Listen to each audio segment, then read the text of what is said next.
오늘 본문에 읽었듯이 9절에서 11절까지를 보면 새 사람을 입은 자가 누구인가가 나옵니다. 새 사람을 입은 자는 첫 번째 옛사람과 그 행위를 벗어버린 자라고 말해주고 있습니다. 그래서 자기 옛사람이 없어진 걸 말해주세요. 그래서 과거 것은 없어지고 새 것이 이제 형성되는 걸 말하죠. 또한 두 번째는 하나님의 형상을 따라 지식에까지 새롭게 하심을 입은 자라고 말해주고 있습니다.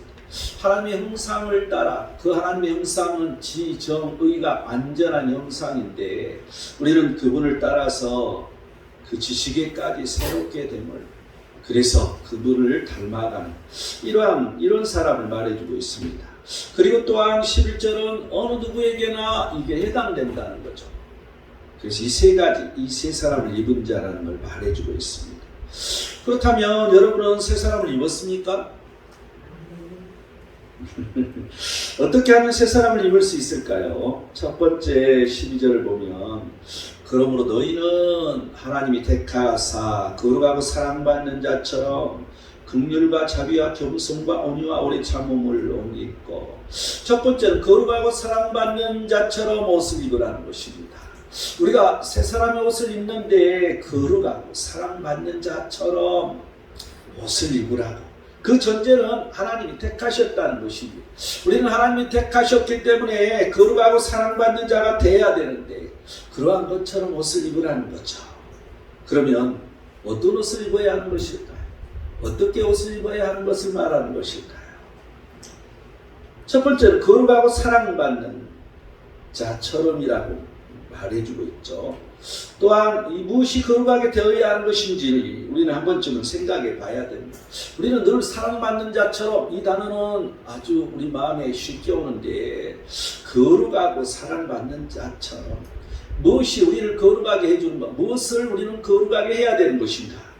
우리가 이 해막 시대, 이 시대를 보면 우리 지금 현재 이 교회 시대가 어떻게 살아야 할 것인지를 거기서 말해주고 있습니다.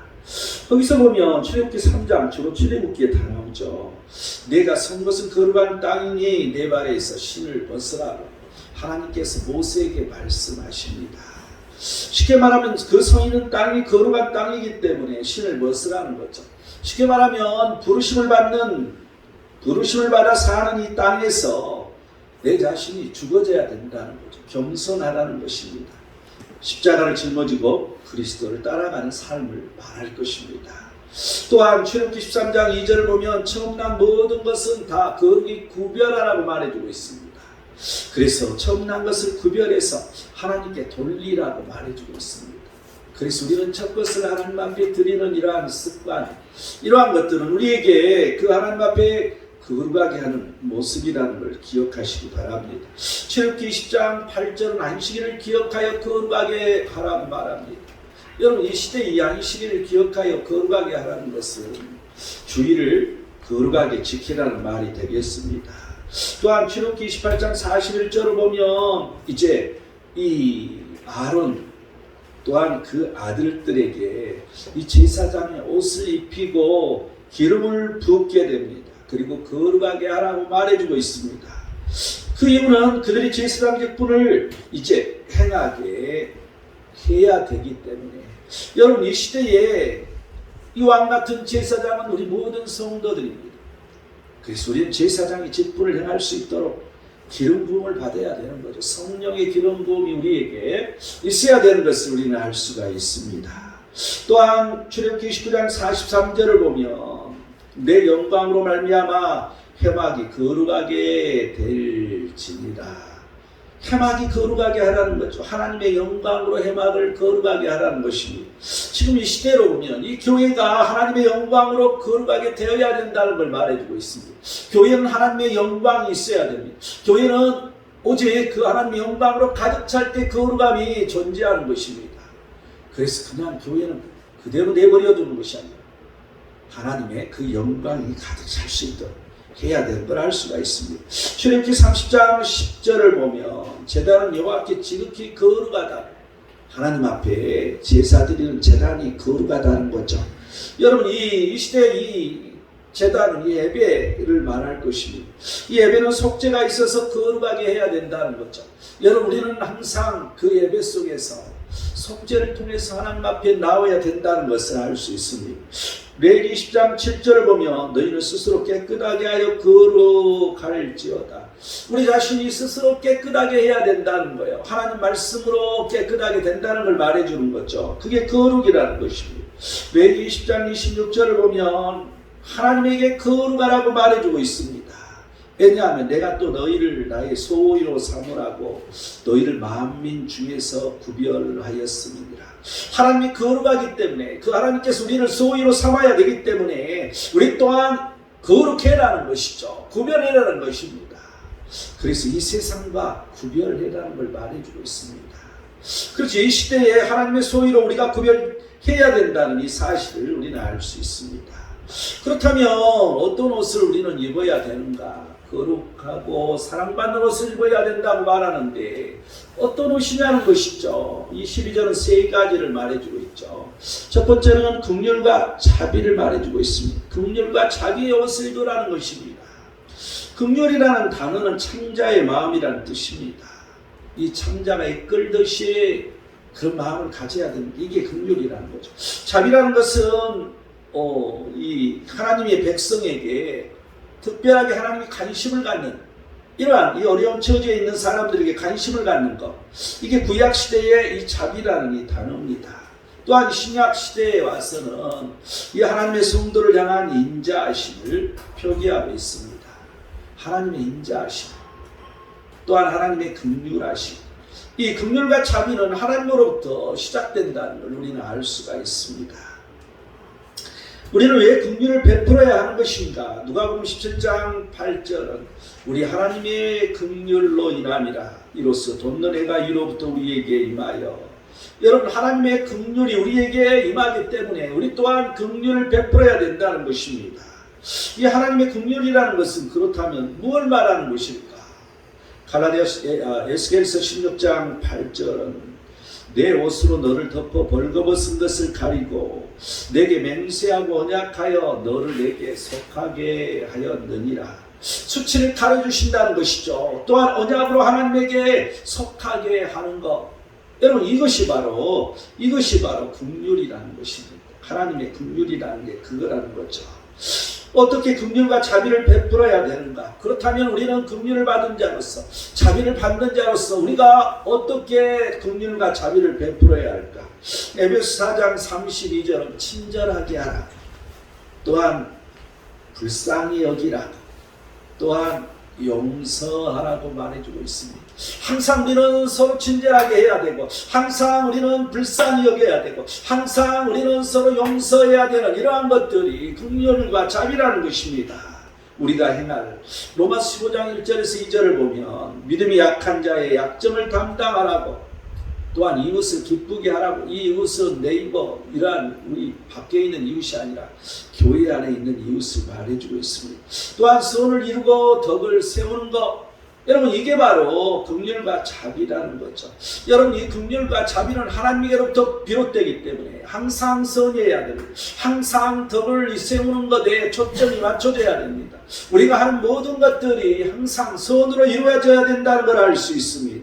갈라디아서 5장 22절 23절 말씀처럼 성령 열매가 우리에게 있어서 우리는 긍휼과, 왜냐하면 성령 열매가 자비고요, 성령의 그 열매가 이 자비에서부터 긍휼로 시작되는 거기 때문에 우리는 성령의 열매로 긍휼과 자비를 베풀어야 되는 걸 알 수 있습니다.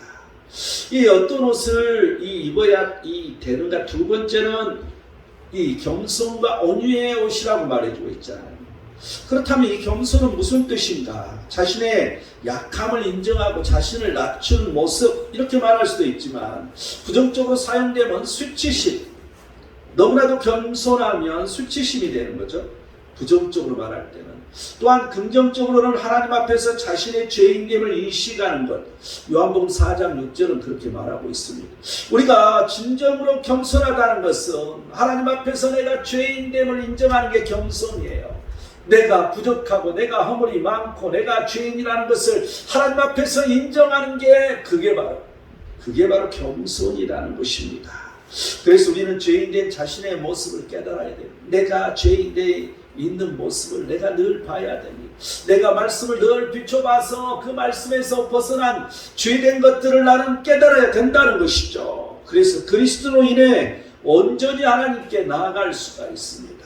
우리가 항상 내 모습을 깨닫고 그 하나님 앞에 나아가는 것, 여러분 이게 바로 겸손이라는 것이죠. 그렇다면 온유라는 건 무슨 뜻일까?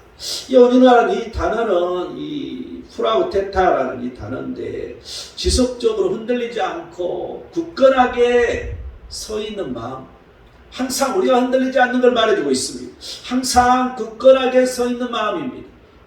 그런데 한 번 그런 게 아니라 계속 지속적으로 이러한 마음이 있는 게 온유라는 것을 우리는 알아야 할 것입니다. 그래서 온유는 충성이라고 말할 수도 있는 것이죠. 늘 지속적으로 흔들리지 않고 있기 때문에 충성이란 이러한 단어가 계속 지속되는 이러한 모습이라고 말할 수도 있죠. 여러분 온유 그러면 막연히 조용히 말없이 이런 사람, 이런 성품이 온유가 아니라 물론 그런 것도 온유지만 그 이상으로 자신의 죄된 본성을 이제 컨트롤할 수 있어야 되는 거죠. 내 죄를 컨트롤하고 오직 하나님의 일하심을 인정하고 인내하는 모습입니다. 우리는 항상 기다립니다. 우리는 늘 기도하면서 기다립니다. 우리가 악한 자가 있더라도 우리는 늘 그가 변화되도록 기도하면서 기다리는 것입니다. 내게 악을 행하고 내게 못된 짓을 한다 할지라도 내가 그 수치를 당하면서도 늘 믿음의 선한 싸움으로 나는 기다리는 것입니다. 왜 기다려야 되는 것이죠? 하나님을 인정하기 때문에. 하나님의 손이 그곳에 임하기 때문에. 하나님은 불꽃 같은 눈동자로 지금 지켜보시기 때문에 하나님이 심판하시더라도 하나님이 심판하시고 징계를 내리시더라도 하나님이 징계하시기 때문에 우리는 그저 하나님만 바라보고 기다리는 것, 이게 바로 온유라는 것입니다. 항상 여러분 민수기 12장 보면 이 사람 모세는 온유함이 지면의 모든 사람보다 더하리라. 전에 성경은 승하다고 말해주고 있죠. 이 모세는 40년의 광야 생활을 통해서 그는 하나님의 뜻에 합당한 자로 변화되어가는 것을 알 수 있습니다. 그래서 자꾸 변화된 것이죠. 여러분 모세의 성격이 불같았잖아요. 그런데 하나님 앞에 오직 하나님 앞에 충성하다 보니까 그도 또한 그 하나님을 기다리는 모습으로 바꿔져서 조금씩 달라졌다는 것이죠. 히브리서 11장 24절 28절을 보면 믿음으로 모세는 장성하여 바로의 공주의 아들이라 칭함받기를 거절하였고, 여러분 지금 이 모세는 자기가 왕자인데 거절한 것이죠. 또한 25절을 보면 하나님의 백성과 함께 고난받기를 잠시 죄인의 낙을 누리는 것보다 더 좋아하고 그는 자신이 누군지를 알았다는 것이죠. 그래서 그 히브리 백성들, 그들의 노예가 같은 그들의 편을 들어서 그는 그렇게 되기를 좋아했다는 것입니다. 또한 그리스도를 위하여 받은 수모를 애굽의 모든 보화보다 더 큰 재물로 여겼으니 이는 상주심을 바라봄이라. 여러분 그리스도를 위하여 받은 수모, 여러분 모세의 이러한 모든 일정을 통해서 이제 이 그리스도의 그 수모를 드러내는 것을 아는 것을 우리는 깨달을 수가 있습니다. 그래서 애굽의 모든 보화보다 더 큰 재물로 여겼으니 그런 이 출애굽하는 그 역사를 그는 이룬 것입니다. 그는 편하게 살 수 있고 그는 그 모든 부를 누릴 수 있었지만 그 모든 것들을 버리고 그 하나님의 뜻을 따라서 이제 먼 미래에 예수 그리스도 그분의 십자가의 길을 가고 있었다는 사실입니다. 또한 믿음으로 애굽을 떠나 왕의 노함을 무서워하지 아니하고 그 보이지 아니한 자를 보는 것 같이 참았다는 거죠. 여러분 당장 왕이 죽일 수도 있는 상황이지 않습니까? 그런데 두려움 없이 하나님의 뜻을 따라 하나님께서 말씀하라고 하신 대로 그는 담대하게 말씀을 전했는데 그렇다고 바울이 그 말을 들었느냐? 그러지 않았다는 것이죠. 한 번도 아니고 두 번도 아니고 세 번도 아니고 네 번도 아니고 여러분 그때마다 얼마나 두려웠겠어요. 언제 자기를 죽일지 모르죠. 말 한마디는 자기는 죽을 위기에 놓여 있는 상황이래요. 그런데도 그는 참고 기다렸다는 것입니다. 여러분 이게 바로 온유라는 것입니다. 여러분, 그럼으로써 이러한 일들을 통해서, 이러한 역사를 통해서 성장할 수 있다는 것을 우리는 기억해야 됩니다. 그래서 이 홍해, 믿음으로 그들은 홍해를 건널 수 있었던 거죠. 여러분, 홍해를 건넌다는 게 쉬운 일이 아니었을 것입니다. 바다가 갈라지지도 않았는데 그 바다를 건넌다고, 바다를 향하여 가는 그런 미친 사람이 어디 있겠습니까? 믿음이었다는 것이죠. 그런 믿음을 가지고 하나님을 기다린 것이죠. 이게 온유라는 것입니다. 그들은 모두 그 하나님을 믿음으로 말미암아 그 하나님을 기다리면서 바다로 들어가는 어리석은 자들이었습니다. 세상 보기에. 그런데 그들은 바다가 갈라져서 그들은 육지같이 건넜지만 애굽 사람들은 뒤따라가다가 그걸 시험하다가 빠져 죽었다는 거예요. 오, 이게 어떻게 된 거야? 이게 바닷물이 금방 크게 흘러가는 거 아니야? 그들이 생각한 대로 바닷물이 흘러서 그들은 죽었다는 것이죠. 여러분, 이러한 것들 우리는 뭔가 생각해 봐야 됩니다. 이 예수 그리스도께서도 하나님의 구속하심을, 이 세상에 그 구속하신 뜻을 이 세상에 오셔서 끊임없이 그는 추구하셨습니다. 그는 왕으로 또한 하나님으로 그는 표할 수도 있었을 것입니다. 그런데 무시를 당하고 수치를 당하고 그 절벽 벼랑까지 밀려가는, 여러분, 그러한 수치도 당하잖아요. 그런데도 불구하고 그 고통을 견뎌내는, 마지막은 이제 이 세상 눈으로 보면 실력 대결에서 졌던 거죠. 이 세상 사람이 보기에는. 그래서 그는 십자가에 못 박히는 처참한 일을 당한데도 불구하고 그는 견딜 수 있었다는 거죠. 이게 바로 온유라는 것입니다. 우리는 어떻게 겸손과 온유를 행할 수 있을 것인가? 어떻게 우리는 겸손과 온유를 행해야 되냐는 거죠. 빌립보서 2장 2절에 4절은 마음을 같이 하라. 그래서 뜻을 합해지게 되고 한 마음을 품게 된다. 또한 다툼이나 허영으로 하지 않는 것을 말해주고 있습니다. 또한 자기보다 남을 낮게 여긴다고 말해주고 있습니다.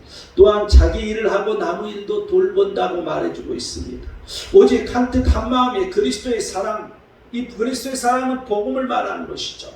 복음을 위해서 남의 일도 도울 수 있어야 되는 것이죠. 복음을 위해서 우리는 늘 겸손과 온유를, 마음을 같이 해야 된다는 것을 우리는 말해주고 있습니다. 또한 이 갈라디아서 5장 22절 23절처럼 이 온유라는 것은 성령의 열매라는 것을 우리는 알 수가 있죠. 그래서 이 온유를 가지고 있으면 절제도 갖게 되는 거고 충성도 갖게 되는 거고, 그래서 그러한 것들이 성령 충만하지 않으면 성령 열매를 맺지 못한다는 것을 알아야 됩니다. 성령 충만함으로 그런 일을 할 수 있다는 것을 알 수 있습니다. 어떤 옷을 입어야 되는가? 이 세 번째, 오래 참음의 옷이라고 12절은 말해주고 있죠. 오래 참음의 옷, 물론 이것도 성령 열매 중에 하나죠. 그래서 이 오래 참음이라는 것은 이 과거에 이 헬라 시대에는 무슨 뜻이었냐면 이 단어가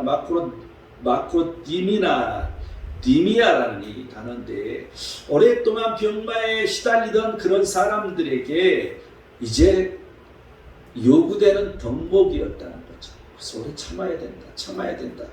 죽으면 안 돼. 뭐 쉽게 말하면 이러한 거죠. 이 어려운 상황 가운데 소망을 가지고 지속적으로 견뎌내는 모습이 바로 오래 참음이라는 거죠. 그냥 참는다는 게 그냥 그렇게 참는 게 아니라 소망을 가지고 참는 거야. 하나님께서 함께 하실 거, 오직 예수 그리스도께서 나와 함께하여 주실 거, 여러분, 이러한 소망을 가지고 기다리며 참는 것, 이게 바로 오래 참음이라고 우리는 말할 수 있을 것입니다. 우리는 그렇다면 이러한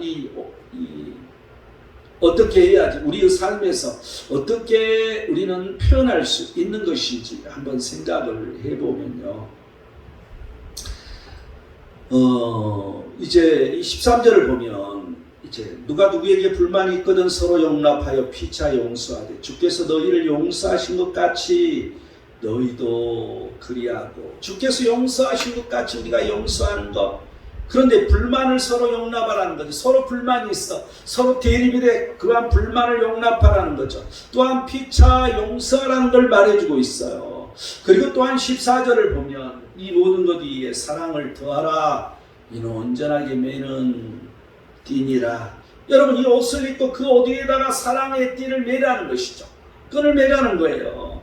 우리가 왜 그렇게 해야 되냐고요? 디모데서 2장 10절은 택함 받은 자들을 위하여 모든 것을 참음은 그들도 그리스도 예수 안에 있는 구원을 영원한 영광과 함께 받게 하려 함이라. 여러분, 우리는 복음을 위해서 기다리고 참아야 돼요. 택함 받는 자들의 구원을 위해서 나의 구원을 이루어갈 뿐만 아니라 또한 그 악을 행한 자들이랄지 선을 행한 자들 상관없이 그들의 또한 구원을 이루어 가야 되는 것이죠.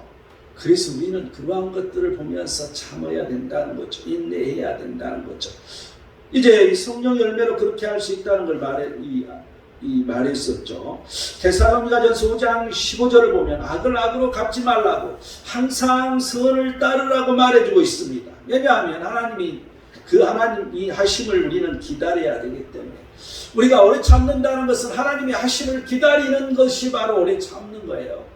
그래서 인내하고 기다리고 기다려야 되는 거죠.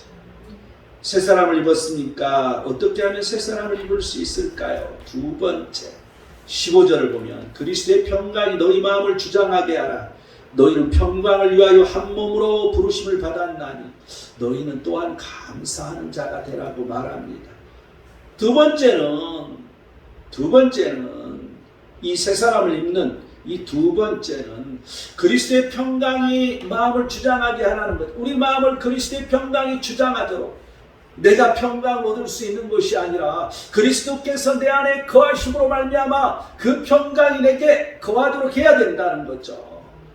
그 평강이 나를 주장하도록 해야 된다는 거예요. 왜 그리스도의 평강이 우리의 마음을 주장하게 해야 되는 것인가? 평강을 위하여 한 몸으로 우리는 부르심을 받았다고 지금 그렇게 말해주고 있잖아요. 평강을 위하여 한 몸으로 부르심을 받았기 때문에 우리는 그리스도의 평강이 우리의 마음을 주장하게 해야 된다는 것입니다. 여러분, 우리는 이 어느 한 그 과거 시점에서 평강을 추구하기 위해서 이 공동체의 부르심을 받았습니다. 그래서 반드시 어느 상황에도 그리스도의 평강을 통해서 성도 간의 화목이 이루어져야 된다는 거죠. 항상 내 안에 평강이 있을 때 이 성도 간의 그 화목이 이루어질 수 있다는 걸 생각해 나게 합니다. 그렇다면 어떻게 하면 그리스도의 평강이 우리의 마음을 주장할 수 있을 것인가? 요한복음 14장 27절은 예수 그리스도의 평안을 받을 때 나의 평안을 너희에게 주노니, 예수님께서는 우리에게 평안을 주시는 거예요. 그런데 우리가 받느냐? 받지 못하느냐? 믿음으로 의롭다 하심을 할 때 그때 받는다는 거죠. 또한 로마서 5장 1절이 그걸 말해주고 있죠. 믿음으로 의롭다 하심을 받았으니 우리 주 예수 그리스도로 말미암아 하나님과 화평을 누리자. 우리가 그리스도 예수를 그 믿음으로 말미암아 의롭다 칭함을 받았을 때, 그럴 때 우리가 그 평강이 우리를 주장할 수 있다는 것입니다. 또한 로마서 14장 17절은 하나님 나라는 먹는 것과 마시는 것이 아니라고 했죠. 오직 성령 안에서 뭐라고 했어요? 의와 평강과 희락이라. 우리가 하나님 나라에 속해 있을 때 평강이 우리에게 임하는 것을 알 수가 있습니다. 또한 이사야서 26장 3절을 보면 주께서 심지가 견고한 자를 평강하고 평강하도록 지키시리니, 어떤 자? 심지가 견고한 자. 이는 그가 주를 신뢰함이니라. 어떤 자? 주를 신뢰하는 자. 하나님을 신뢰하고 그 하나님께 심지가 견고하는 자. 여러분, 이러한 사람들에게 평강이 있을 뿐만 아니라 평강으로 우리를 지키신다고 말해주고 있습니다. 새 사람을 입었으니까 어떻게 하면 새 사람을 입을 수 있을까요? 마지막 세 번째 16절을 볼까요? 그리스도의 말씀이 너희 속에 풍성히 거하여 모든 지혜로 피차 가르치며 권면하고 시와 찬송과 신령한 노래를 부르며 감사하는 마음으로 하나님을 찬양하고, 세 번째는 그리스도의 말씀이 너희 속에 풍성히 거하게 하라는 것입니다. 그리스도의 말씀이 그냥 우리가 흘러서 가버린 게 아니라 우리 안에 풍성하게 거하게 하도록, 우리 속에 풍성히 말씀이 있어야 되는 것이죠. 여러분, 어떻게 하면 우리 안에 풍성하게 말씀이 거할 수 있을 것입니까? 신명기 6장 6절에서 9절을 보면 너무나도 당연하게 하는 말씀이에요. 마음판에 새기라고, 기호로, 이 기호와 표로 삼고 기록하라. 여러분, 항상 우리가 이 말씀이 선포될 때 말씀을 기록하는 것은 중요합니다. 습관을 꼭 들이시기 바랍니다. 여러분, 이 유대인들은 이 말씀을 이마에다 이렇게 달아가지고 말씀을 여속히 집어넣어서 이마에다 달고 다녔어요. 또한 이런 옷고름에다가 이 속에다가 말씀을 집어넣고 다녔어요. 여러분, 이 무슬림도 마찬가지로 이슬람 이 과거의 유물들을 파헤쳐보면 투구에가 전부 다 알라는 위대하다고 써졌어요. 여러분, 투구 앞에가. 여러분, 이처럼 하나님 말씀을 우리는 늘 기록하고 우리는 우리 마음판에 새겨야 되는 것이죠. 그래서 마음판에 새기는 게 부족하니까 늘 기록하는 것을 어디든지 기록해 두는 것. 집에도 이렇게 하나님의 성부를 기록해서 놔두고, 내 책상에도 하나님 말씀이 늘 기록되어 있어야 되고, 우리는 무엇을 하나 하나님 말씀 속에 살아야 되는 거죠. 여러분, 이게 우리가 그 말씀이 풍성이 되는 거예요. 여러분, 이 주일날 말씀을 선포하는 때도 항상 말씀을 기록하는 습관을 들이는 것이 그 말씀의 풍성이 거하는 그런 지름길이라는 걸 기억을 해야 됩니다. 시편 119편 11절을 보면 내가 주께 범죄하지 아니하리하여 주의 말씀을 내 마음에 두었나이다. 하나님 말씀이 늘 내게 있으면 우리가 범죄하는 데서 벗어나는 것이죠. 우리가 죄가 무엇인지를 분별이 되기 때문에 우리 행동이 달라지는 거예요. 또한 욥기 23장 12절을 보면 그의 입술의 명령을 어기지 아니하고 정한 음식보다 그의 입의 말씀을 귀히 여겼도다. 여러분, 하나님의 말씀을 귀히 여기라는 것이죠.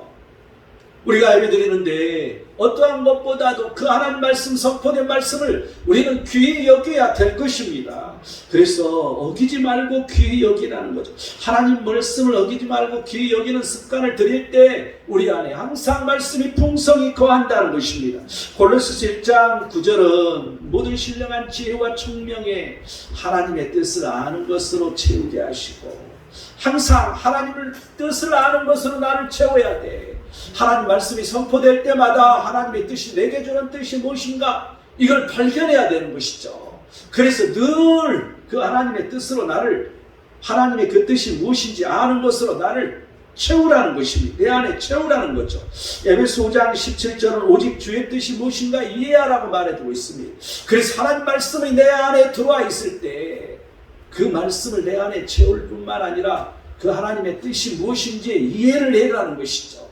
내게 뭐라고 말씀하고 계신지, 나와 상관없는 말씀은 하나도 없습니다. 모두 다 나와 상관이 있는 것이죠. 왜냐하면 우리는 택함 받은 자이기 때문에, 왜냐하면 하나님의 자녀이기 때문에, 모든 이 성경, 이 하나님의 말씀은 택한 자에게, 하나님의 자녀에게 주고 있는 말씀이기 때문인 것입니다.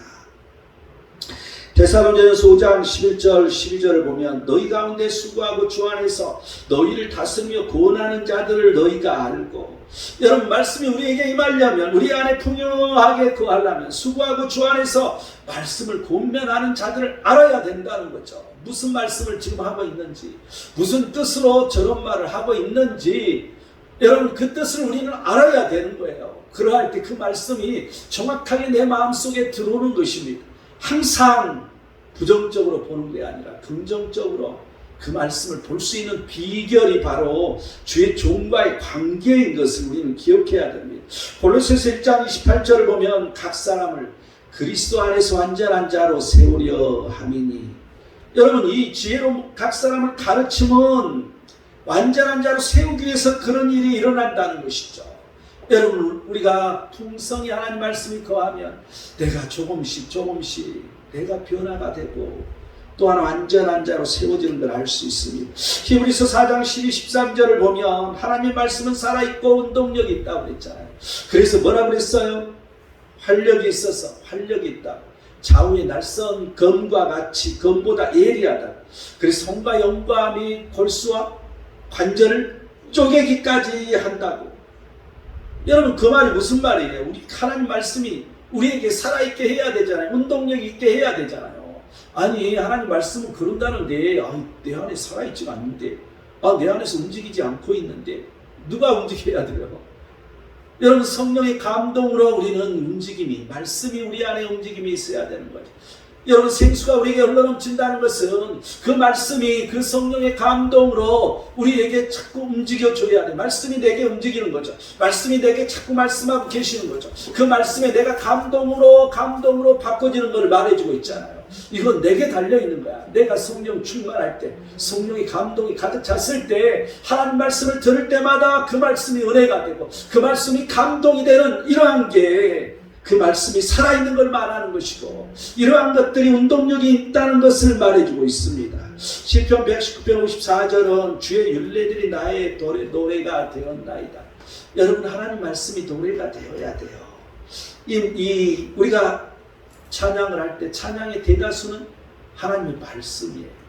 그래서 말씀을 자꾸 우리는 부르는데 이 찬양을 자꾸 하는 것은 말씀을 부르는 거예요.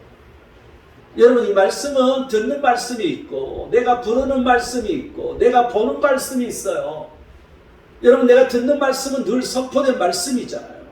그런데 내가 보는 말씀은 성찬을 얘기하고 있어요. 성찬은 보는 말씀이에요. 그 실제 말씀을 우리는 보는 것이죠. 그래서 우리는 원래는 매주 봐야 되는 거야. 매주 그 말씀을 봐야 되는 거야. 그런데 그게 안 되니까 우리는 지금 한 달에 한 번이라도 하고 있는 것이죠. 또한 우리는 그 말씀을 늘 노래로 부를 때 내 입에서 되뇌이게 하는 거잖아요.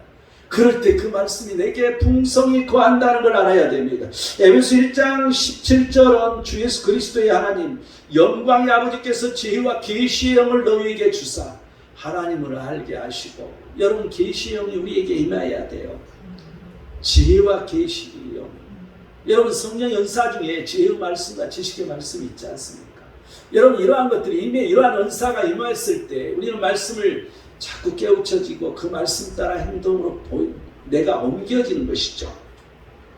또한 시편 63편 6절을 보면 새벽에 주의 말씀을 작은 소리로 읊조릴 때에 그때 하나님을 기억하겠다. 여러분 우리는 늘 이 새벽 시간에 그 하나님의 말씀을 선포하는 것은 중요하다는 것을 여러분 기억하시기 바랍니다. 그럴 때 내게 말씀이 풍요롭게 임한다는 거죠. 지금 우리 장대교회 지금 새벽에 지금 말씀 선포해서 지금 한 번 끝났고 두 번째 끝나가고 있어요. 여러분 금방 되잖아요. 1년에 두 번 선포되고 여러분 굉장히 나는 유익하다고 생각해요. 우리가 언제 바빠서 바쁜 생활을 하다 보니까 성경을 한 번도 제대로 읽지도 못해. 그런데 계속 이 새벽 시간에 짧은 거지만 계속 선포하면 1년 되니까 두 번을 우리가 선포하는 셈이 되는 것이죠. 얼마나 유익한지 알 수 없습니다. 이 말씀이 거하면 어떻게 되는가? 말씀이 거하면 그리스도 안에 거했을 때 말하는 거. 요한복음 15장 이 7절에 이 말씀이 원하는 대로 구하면 이룬다고. 너희가 내 안에 거하고 말씀이 너희 안에 거하면 그 말씀이 우리에게 거했을 때 원하는 대로 구하라는 거죠. 그러면 이룬다고. 왜 응답이 없냐고? 그 말씀대로 하지 않기 때문에. 왜 응답이 없냐고? 말씀이 내 안에 없기 때문에. 우리는 그 말씀에 대해서 애면해야 됩니다. 이 말씀이 거하면 그러면 어떻게 되는가? 16절은 말해주고 있습니다. 모든 지혜로 피차 가르치며 권면한다. 무엇을? 지혜는 말씀이죠. 말씀을 피차 가르치며 권면하라는 거죠. 시와 찬송과 신령한 노래를 부르며. 그게 뭐라고? 말씀이라고 했잖아요. 부르는 말씀이라. 또한 감사하는 마음으로 하나님을 찬양한다. 여러분 이 찬양은 말씀과 감사해야 된다는 걸 알 수가 있어요. 우리가 찬양하는 그 모든 것들은 말씀이라는 걸 기억해야 되고 감사라는 것을 여러분 늘 기억해야 됩니다. 그래서 우리는 늘 말씀을 서로 가르칠 뿐만 아니라 권면할 뿐만 아니라 찬양을 통해서 말씀과 감사를 우리는 얻어야 되는 것입니다. 결론을 맺겠습니다. 새 사람을 입었습니까? 거룩하고 사랑받는 자처럼 옷 입으라고 했죠.